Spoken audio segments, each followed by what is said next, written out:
এমন না ধর দিলাম চলে যা, এটা কি তাকে দান করা হবে না জুতা মারা হবে? এতিম মিসকিনদেরকে আমরা কিভাবে দান করব? এতিম সেই সমস্ত সন্তানদেরকে বলা হয় যাদের পিতা নাবালিগ অবস্থায় ইন্তেকাল করে। যতক্ষণ পর্যন্ত প্রাপ্ত বয়স না হয় ততক্ষণ পর্যন্ত সন্তানরা এতিম থাকে। এরপরে আল্লাহ রাসূল সাল্লাল্লাহু আলাইহি সাল্লাম বলেন, প্রাপ্ত বয়স্ক হওয়ার পরে শরীয়তের বিধান তার উপরে জারি হওয়ার পর থেকে তাকে এতিম বলা এটা আমি পছন্দ করি না। তো এতিমের সংজ্ঞা কি? প্রাপ্ত বয়স্ক হওয়ার আগ পর্যন্ত এতিম। এরপরে আর এতিমের শরীরভাবে কোনো এতিম থাকে না। আল্লাহ রাসূল সাল্লাল্লাহু আলাইহি সাল্লাম নিজে একজন এতিম ছিলেন। এতিমদের দরদ, এতিমদের কষ্ট আল্লাহ রাসূলের চেয়ে পৃথিবীতে কেউ ভালো জানেন না। কারণ জন্মের আগে পিতা চলে গেলেন, জন্মের কিছুদিন পরে মাতা চলে গেলেন, এরপরে দাদার কাছে চাই দাদা চলে গেলেন, চাচাও চলে গেলেন, এভাবে তার জীবনটাই কেটে গেল একা একা। রাসূল সাল্লাল্লাহু আলাইহি সাল্লামের চেয়ে ভালো এই সম্পর্কে আর কেউ জানে না। এই কষ্ট সম্পর্কে আল্লাহ রাসূলের চেয়ে বেশি কেউ জানেন না। সেই রাসূলকে আল্লাহ তাআলা নির্দেশ দিয়েছেন, ফাআম্মাল ইয়াতীমা ফালা তাকহার। হে রাসূল, আপনি এতিমদের প্রতি কঠোরতা অবলম্বন করবেন না, আপনি এতিমদেরকে কখনো ধমক দিবেন না। কাকে বলছেন? আল্লাহ রাসূলকে বলছেন। আল্লাহ রাব্বুল আলামিন যিনি এতিম অবস্থায় লালিত পালিত হয়েছে তাকে আল্লাহ তাআলা নির্দেশ দিয়েছেন যে আপনি ফাআম্মাল ইয়াতীমা ফালা তাকহার, আপনি এতিমদেরকে কখনো ধমক করে সুরে তাদের সাথে কথা বলবেন না। তা আল্লাহ রাসূলকে যে আদেশ দেওয়া হয়েছে, তাহলে আমাদের আদেশটা আরো কত গুরুত্বপূর্ণ।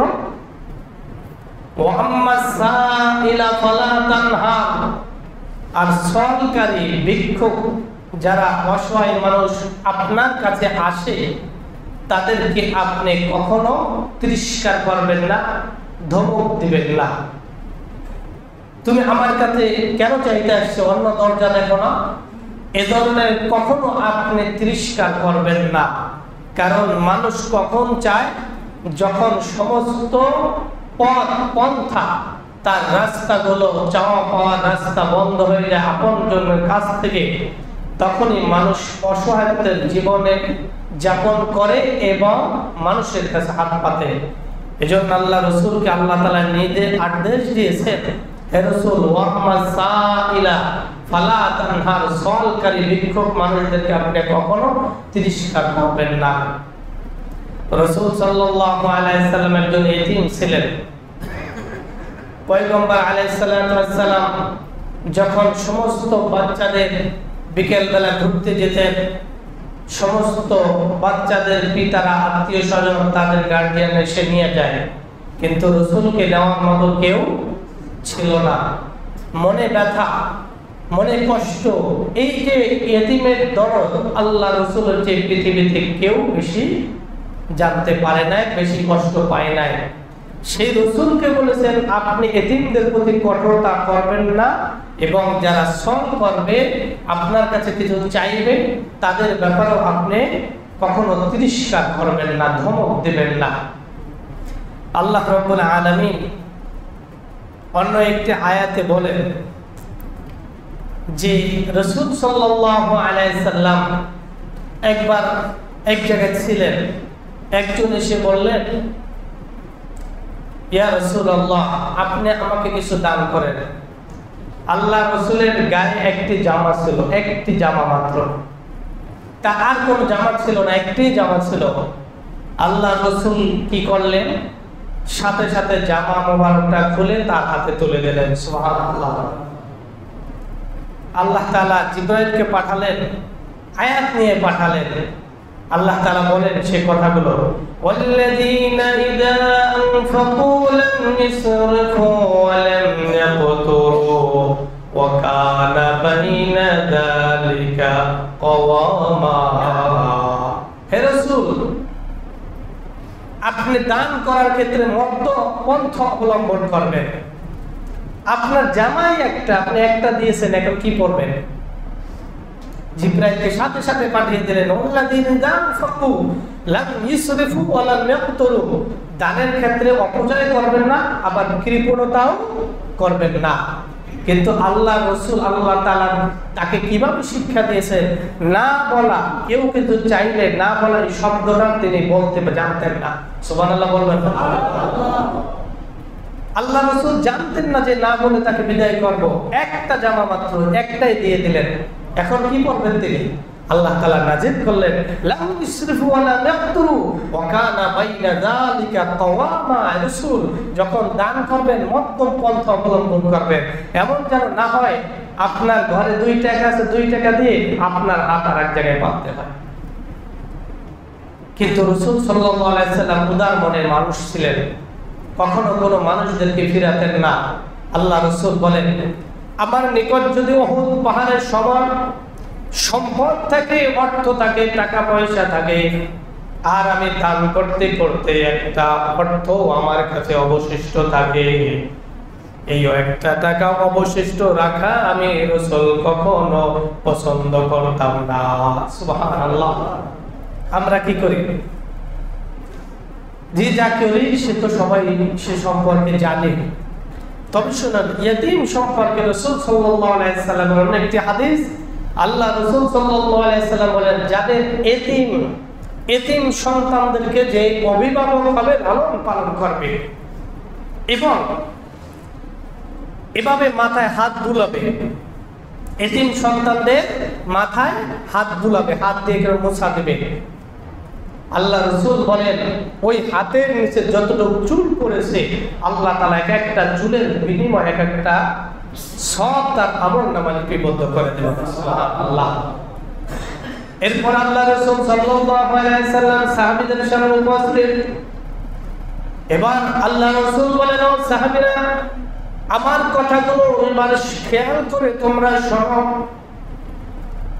আমার দিকে সবাই লক্ষ্য করো, আপনারা আমার দিকে দেখেন আল্লাহ রাসূল কিভাবে দেখিয়েছেন। আল্লাহ রাসূল সাল্লাল্লাহু আলাইহি সাল্লাম বলেন, যে ব্যক্তি এতিমদের অভিভাবক হবে, লালন পালন করবে, আমি আর নবী কি এভাবে দেখিয়েছেন। এর কোনো ফাঁকা আছে? ফাঁকা আছে নাকি? এটাও বোঝেন না আপনারা নাকি? এর ফাঁকা দেখা যায়?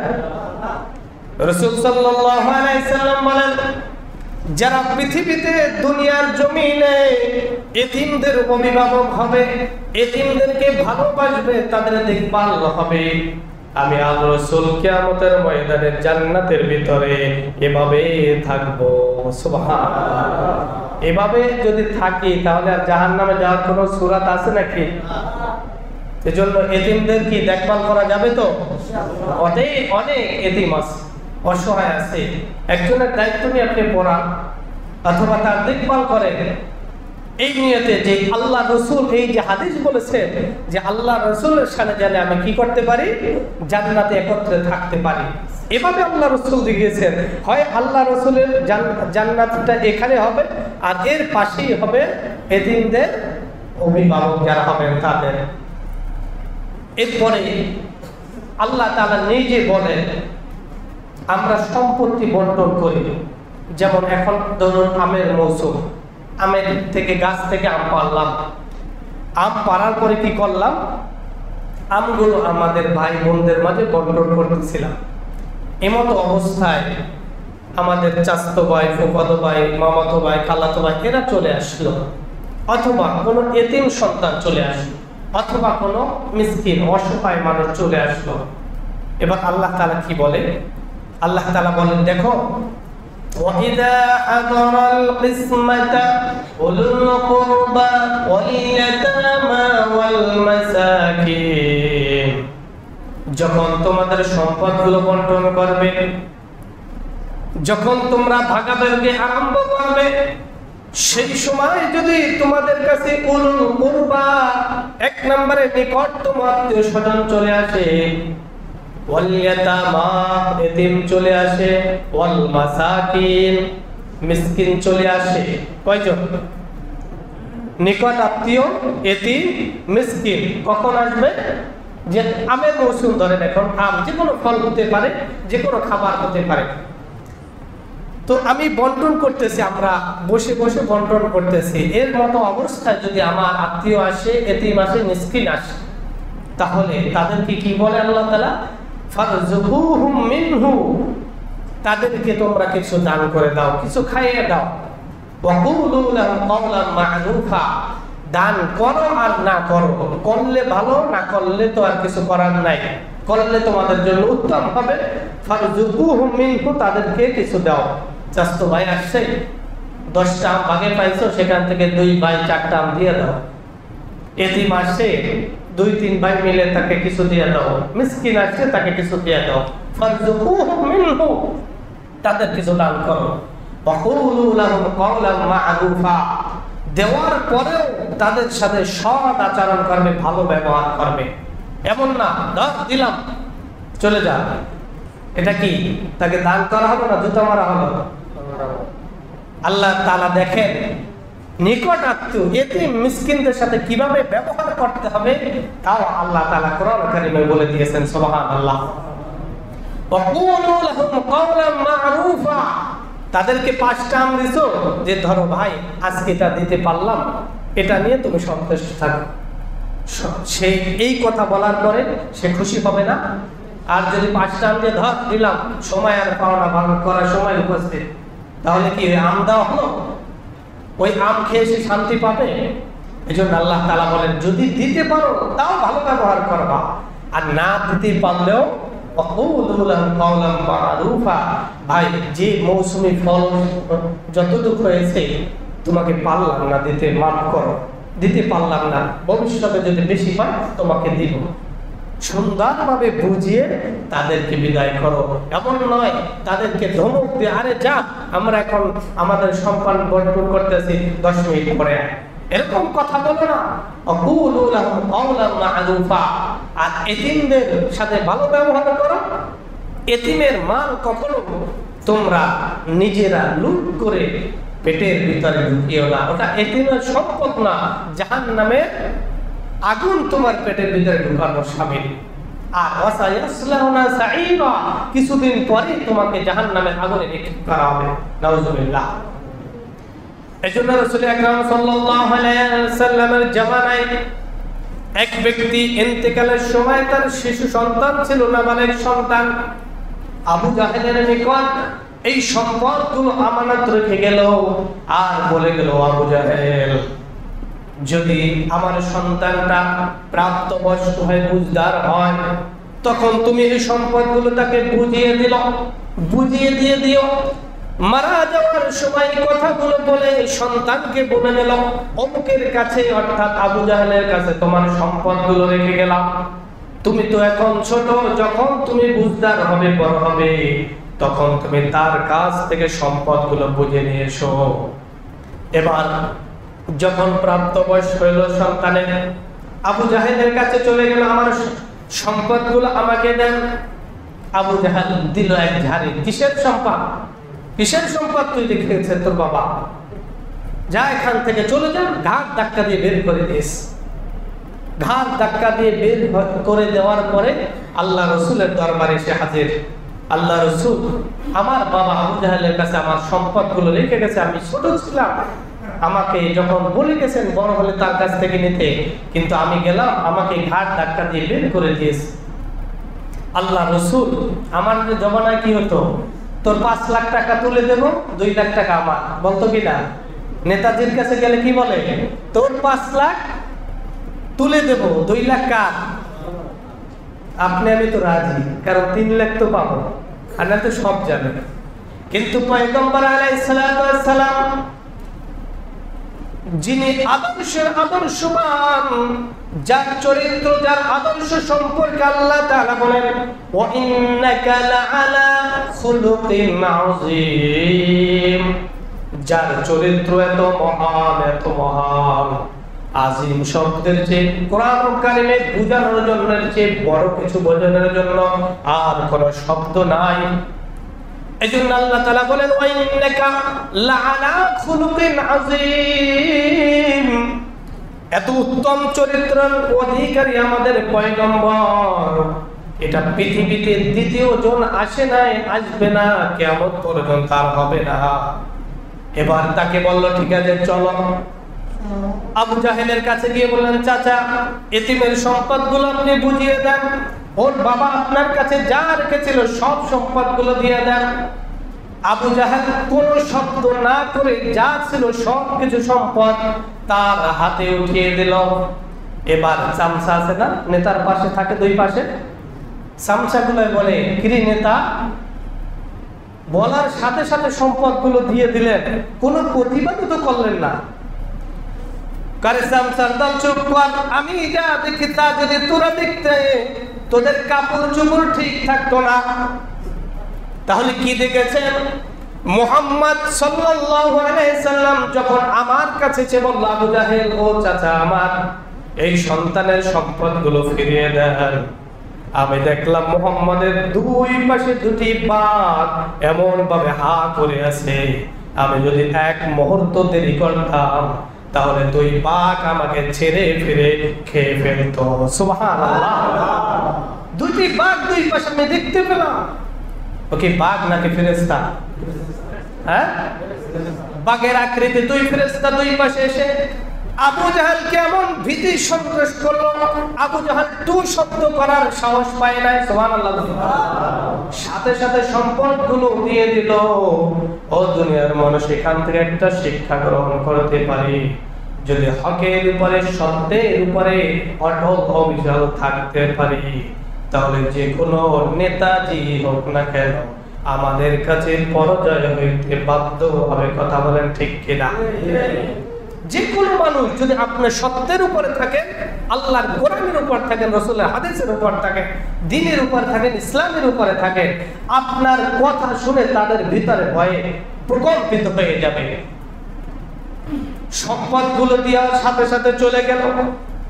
এজন্য আল্লাহ রাব্বুল আলামিন বলেন আরাআইতাল্লাযী ইউকাযযিবু বিদ্দীন ফাযালিকাল্লাযী ইয়াদউল ইয়াতীম ওয়া লা ইয়াহুদ্দু আলা তুআমিল মিসকিন।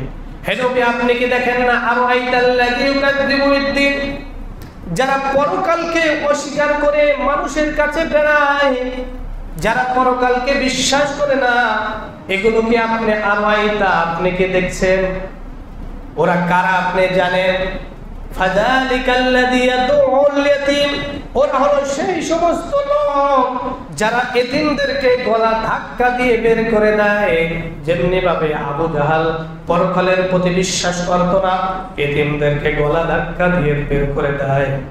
তাহলে কি বুঝলাম? এতিমদের যারা গলা ধাক্কা দিয়ে বের করে, যাদের সাথে তাদের সাথে যারা দুর্ব্যবহার করে, তারা কার উত্তরসূরি? বুঝেন না কার? আর আইতাল্লাযী ইউকাযযিবু বিদ্দীন, রাসূল আপনি কি দেখেননি যারা পরকালকে মিথ্যা বলে বেড়ায়, অস্বীকার করে, বিশ্বাস করে না, আর তাদের চরিত্রটা কি হবে? ওলা আরাআইতাল্লাযী ইউকাযযিবু বিদ্দীন ফাযালিকাল্লাযী ইয়াদউল ইয়াতীম, তারা এতিমদেরকে গলা ধাক্কা দিয়ে আপনার কাছ থেকে বের করে দেবে, তাদের নিজের কাছ থেকে বের করে দেবে। ওলা ইয়াহুদ্দু আলা তুআমিল মিসকিন, আর অসহায় মানুষদেরকে খাবার দানে কখনো উৎসাহ দান করবে না। আছে না নাই? এখনো সমাজে আছে কিছু লোক কিছু টাকা দান করলো একজনকে, আর একজনের পিছনে এসে নাক শুরু করলো, আরে এত টাকা তারা দান করছো কেন? তাহলে কারে? তোমারে দান করবে। আছে না নাই? আছে না? এজন্য এই চরিত্র যারা বুঝে রাখুন, এবার নিজের চরিত্র কার সাথে চলে যাবে?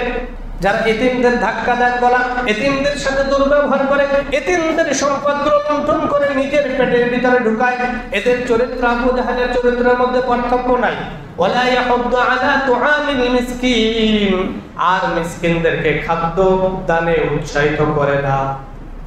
আল্লাহ রাব্বুল আলামিন বলেন সূরাতুল মুদ্দাসসির অন্য আরেক আয়াতে আল্লাহ তাআলা বলেন জান্নাতীগণ যখন জান্নাতে চলে যাবে আর জাহান্নামীগণ যখন জাহান্নামে নিক্ষিপ্ত হবে, এবার একজন আরেকজনের খবর নেবে কে কোথায় আছে। মা সালাকাকুম ফি সাকার ফি জান্নাত ইয়াতাসাআলুন, জান্নাতীগণ জান্নাতে চলে যাবে, জাহান্নামীগণ জাহান্নামে নিক্ষিপ্ত হবে। ফি জান্নাত ইয়াতাসাআলুন, এবার জান্নাতীগণ প্রশ্ন করবে মা সালাকাকুম ফি সাকার, তোমরা কোন কারণে জাহান্নামে আসলা? একসাথে খাইলাম, একসাথে বসলাম, একসাথে বসবাস করলাম, আজকে আমি জান্নাতে তুমি কেন জাহান্নামে? এখানে চারটা কারণ বলেছে, তার মধ্যে যে কথাটা আমি বলার জন্য বললাম সে কথা হলো মা সালাকাকুম ফি সাকার ক্বালু লাম নাকু মিনাল মুসাল্লিন ওয়া লাম নাকু নুতঈমুল মিসকিন। দুই নম্বরে আল্লাহ তাআলা বলেন তারা অকপটে স্বীকার করবে জাহান্নামীগণ জান্নাতীদের প্রশ্নে যে আমরা নামাজি ছিলাম না, মুসল্লি ছিলাম না। ওয়ালাম নাকু নুতঈমুল মিসকিন, কখনো কোনো অসহায় মানুষের পাশে দাঁড়াই নাই, কখনো কোনো অসহায় মানুষকে একটা টাকা দানও করি নাই, দান করতে উৎসাহ দেই নাই, নিজে তো করে নাই, কাউকে করলেও বাধা দিয়েছে, আরো অনুৎসাহিত করেছে, আছে সমাজে। ক্বালু লাম নাকু মিনাল মুসাল্লিন ওয়া লাম নাকু নুতঈমুল মিসকিন ওয়া কুননা নাখুদু মাল খাইদিন ওয়া কুননা নুকাযযিবু বিয়াউমিদ্দিন। তিন নম্বরে কিছু মানুষ আছে ইসলামের বিপক্ষে কথা বলে, আর কিছু বুঝে না বুঝে তাদের দলে আমরা যোগ দিতাম, তাদের কথার সাথে কথা মিলাতাম। ওয়া কুননা নুকাযযিবু বিয়াউমিদ্দিন, আর পরকালকে যে আবার উঠাবে, আল্লাহ তাআলা যে আবার উঠাবে এটাও ভুলে যেতাম, এটাকেও অস্বীকার করতাম যে কিসের পরকাল, কিসের পরকাল, আবার এই তো দুনিয়া, এটাই শেষ। ওয়া কুননা নুকাযযিবু বিয়াউমিদ্দিন, হাসরের ময়দানকে উঠাবে যে আল্লাহ তাআলা পরকাল আছে, এটা আমরা অস্বীকার করতাম। ফামা তানফাহুম শাফাআতুশ শাফিঈন, আল্লাহ রাব্বুল আলামিন বলেন এই চার চরিত্রের লোকের জন্য ফামা তানফাহুম শাফাআতুশ শাফিঈন, কিয়ামতের ময়দানে চার ধরনের লোককে সুপারিশ করার জন্য কোনো সুপারিশকারীকে পাওয়া যাবে না, কাউকে সুপারিশ করবে না। এজন্য দুই নম্বরে যে কথাটা মূল পয়েন্ট সেটা হলো মিসকিনদেরকে খাদ্য না দেওয়ার কারণে জাহান্নামে যাবে। কোথায় যাবে? জাহান্নামে যেতে হবে। বুঝে রাখুন, এখন নিজে কি দান করবেন না করবেন, না করলে কোথায় যাবেন? জান্নাতে, না করলে কোথায় যাবেন বুঝলেন। এখন যা করা আপনারা করবেন। আল্লাহ তাআলা বলেন এই চার কারণের মধ্যে একটা কারণ হলো মিসকিন অসহায় মানুষদেরকে কখনো খাওয়ানো দিতাম না। যেমন আবু জাহল তো দিত না, উল্টা মিসকিন এতিম অসহায় মানুষদের খাবারগুলো নিজের জোর খাটিয়ে নিয়ে পেটের ভিতরে ঢুকাতো, কারণ তার পরকালের প্রতিও কোনো বিশ্বাস ছিল না, আল্লাহ তাআলার কোরআনের কথাও মানত না, সারাদিন মুহাম্মাদের বিপক্ষে লেগে থাকতো। আল্লাহ তাআলা বলেন এই সমস্ত মানুষগুলো জাহান্নামে যাবে, আর তাদের যে সুপারিশ করবে, সুপারিশ করে যে একটু জান্নাতে দিবে, সুপারিশকারী তো আছে না নাই? নবীগণ, সিদ্দিকগণ, শুহাদাগণ, সলিহিনদের মধ্যে আলেম ওলামারাও থাকবে, একজন হাফেজও থাকবে, আলেমও থাকবেন, যারা নিজেরা জান্নাতি, তারা সুপারিশকারী। আল্লাহ তাআলা তাদেরকে সুপারিশ করার অধিকার দিলে তখন তারাও করতে পারবে। একজন মানুষ কেউ পাবে না, একজন কেউ পাবে না যে ভাই অন্যায় করেছে বুঝে নাই, আল্লাহর কাছে বলবে আল্লাহ দুনিয়ায় বুঝে নাই অন্যায় করেছে, তাকে একটু জান্নাতে দেন না। ফামা তানফাউ শাফাআতুশ শাফিঈন, একজন সুপারিশকারীও কিয়ামতের ময়দানে পাবে না। এজন্য আল্লাহ রাব্বুল আলামিন রাসূলকে বলেন, রাসূল আপনি জানিয়ে দেন, قال رسول الله صلى الله عليه وسلم من انفق نفقه في سبيل الله, যে ব্যক্তি আল্লাহর রাস্তায় একটা সম্পদ দান করলো, একটা অর্থ দান করলো, কুতিবা লাহু, তার জন্য লেখা হবে কত? সাবউমিয়াতিন দু'ফিন, তার জন্য 700 গুণ আল্লাহ তাআলা তার আমলনামায় লিপিবদ্ধ করে দিবেন। সুবহানাল্লাহ। বাড়ি থেকে মাঝে মধ্যে আমি যে বলি আপনারা মনে হয় বোঝেন না, মানে 1 টাকা দান করবেন 700 সব আপনারা পাবেন। এটা শুনলে যে সুবহানাল্লাহ বলতে, এটাও কি আমার বলতে হবে? এটাও কি আমার বলে দিতে হয়? আল্লাহ তাআলা বলেন 1 টাকা মান আনফাকা নাফাকাতান ফি সাবিলিল্লাহ, যে ব্যক্তি আল্লাহর রাস্তায় 1 টাকা দান করলো, কুতিবা লাহু 700 দিরফাতিন, তার জন্য আল্লাহ তাআলা 700 গুণ তার আমলনামা লিপিবদ্ধ করে দেন। করব তো? এতিমের দেখবা, মিসকিনদের একসাথে চলে আসে, এজন্য আলাদা করলাম না। যারা এতিমদের দেখভাল করবে, অভিভাবক করবে, তাদের জন্য সুসংবাদ কি? রাসূল বলেছেন তার ঠিকানা আর আমার ঠিকানা এই, মানে পাশাপাশি। আল্লাহ রাসূল যেখানে থাকবে তার প্রতিনিধি হিসেবে তারাও থাকবে।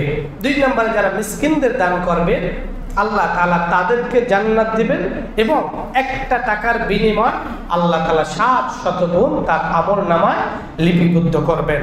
এরপরে ওয়াল ইয়াতামা ওয়াল মাসাকিন, তারপরে কি? ইবনিস সাবিল, যারা আল্লাহ রাস্তায় জিহাদ করে।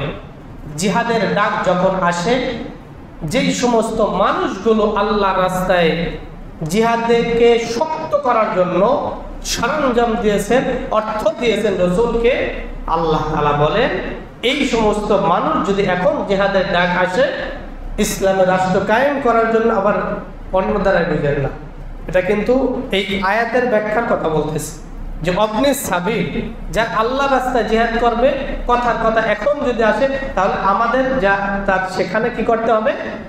টাকা দান করতে হবে।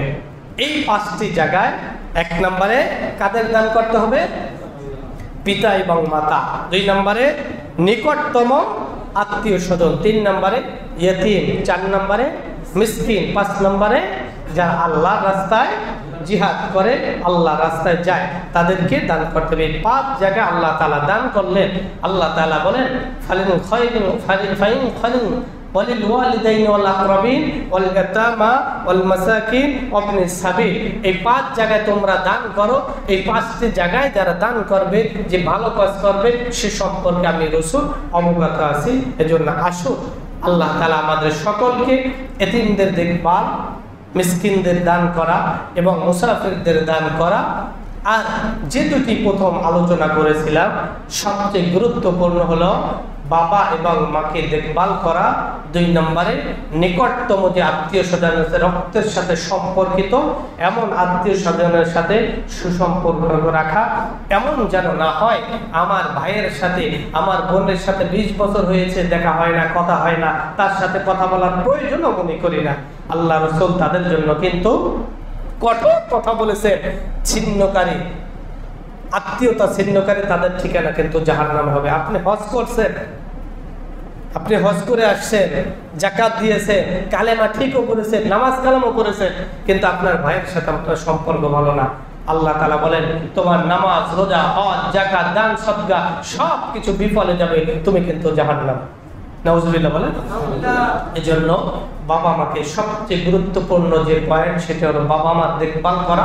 সেই বয়সে তারা মুখাপেক্ষী হয় সন্তানদের। আমরা এমন কোনো সন্তান হতে চাই না যাদের কারণে পিতা মাতা কষ্ট পায়, হতে চাই না।